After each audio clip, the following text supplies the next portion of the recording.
Hello friends, welcome to Cooktails. আজ আমি আপনাদের সাথে শেয়ার করে নিচ্ছি রেস্টুরেন্ট স্টাইলে মাশরুম মশলার রেসিপি। রান্নাটা শুরু করার আগে কেটে রাখা মাশরুমগুলো আমি ম্যারিনেট করে নেব। এর জন্য মাশরুমের মধ্যে সবার প্রথমে নিয়ে নিয়েছি কিছুটা গলানো মাখন, হলুদ গুঁড়ো, কাশ্মীরি লঙ্কা গুঁড়ো, গরম মশলা গুঁড়ো আর স্বাদমতো নুন। সব কিছু একসাথে ভালোভাবে মাখিয়ে নিয়ে মাশরুমগুলো মিনিট 10 ম্যারিনেট হতে দেব। এই রেসিপিটা খেতে যেমন ভালো হয়, তেমনি মাশরুম কিন্তু একটা খুব ভালো প্রোটিনের সোর্স। আমার আজকের রেসিপিটা যদি আপনাদের ভালো লাগে তাহলে অবশ্যই লাইক কমেন্টের মাধ্যমে তা আমাকে জানাবেন। আপনাদের করা একটা লাইক বা কমেন্ট আমাকে নতুন নতুন রেসিপি ট্রাই করতে খুবই মোটিভেট করে। কড়াতে সাদা তেল গরম করে জিরে ফোড়ন দিয়ে দিয়েছি। এরপরে পেঁয়াজ কুচি দিয়ে মিনিট 3-4 পেঁয়াজ কুচিগুলো ভাজা ভাজা করে নেব।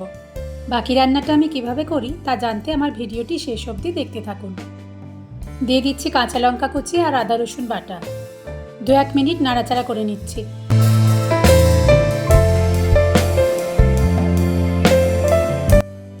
এরপরে টমেটো বাটা দিয়ে টমেটোর কাঁচা গন্ধটা চলে না যাওয়া পর্যন্ত ভালোভাবে কষিয়ে নিচ্ছি।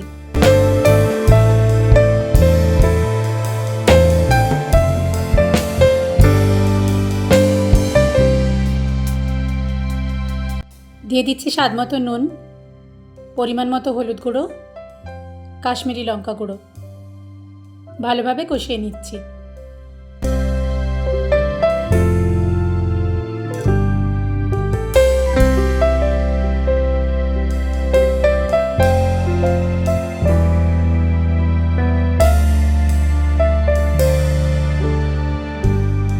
এরপরে দিয়ে দিচ্ছি কাজু বাটা।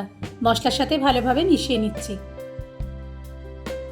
মশলাটা যাতে কড়ার গায়ে লেগে না যায় সেজন্য সামান্য একটু জল দিলাম।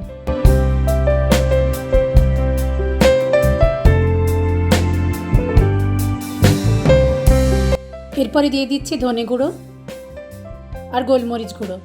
সব মশলা একসাথে খুব ভালোভাবে কষিয়ে নিচ্ছি।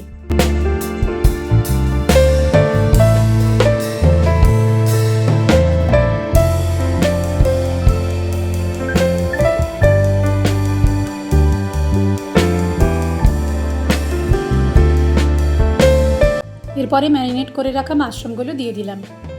মাশরুমগুলো মশলার সাথে ভালোভাবে কষিয়ে নিচ্ছি। মশলাটা ড্রাই হয়ে আসছিল, তাই আবারও খুব সামান্য একটু জল দিলাম।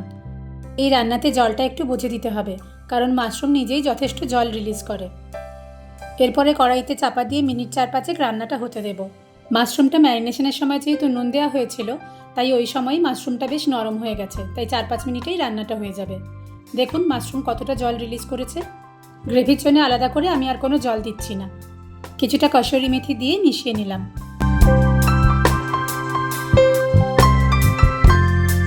সবশেষে ধনেপাতা কুচি ছড়িয়ে মিশিয়ে নিয়ে গ্যাসটা বন্ধ করে দেব।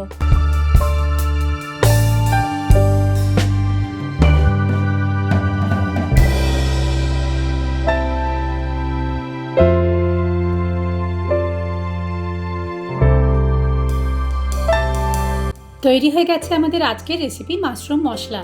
এই রান্নাটা রুটি পরোটার সাথে খেতেই বেশি ভালো লাগে। রান্নাটা আপনাদের কেমন লাগলো কমেন্ট করে অবশ্যই জানাবেন। যদি ভালো লেগে থাকে ভিডিওটা লাইক আর শেয়ার করে দেবেন। আর আমার চ্যানেলটা সাবস্ক্রাইব করতে ভুলবেন না যেন। খুব শিগগির আসছি নতুন রেসিপি নিয়ে। টাটা।